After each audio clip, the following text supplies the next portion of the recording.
All right, lesson one, classical atomic models, Thomson and Millikan. So this unit's all about the development of the atom. We are starting from early models where they believed that particles or atoms were indivisible spheres with no internal structure. Um, J.J. Thomson was the first person to imagine that instead of having no internal structure, there instead was small negative particles. And he did this by the discovery of this thing called a cathode ray tube and looking at what's happening with these cathode rays. All right, so here's the quick experiment here. So this is Thomson's charge to mass ratio experiment. He shot electrons through, and it went through both a parallel plate system and also two magnetic fields. So because of that, he was able to do two things. He was able to do a velocity selector and also determine the charge to mass ratio.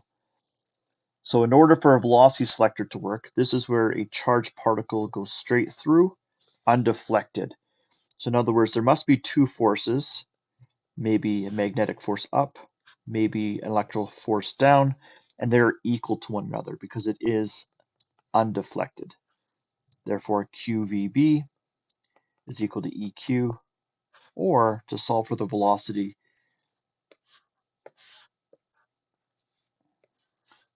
we end up getting the electric field divided by the magnetic field.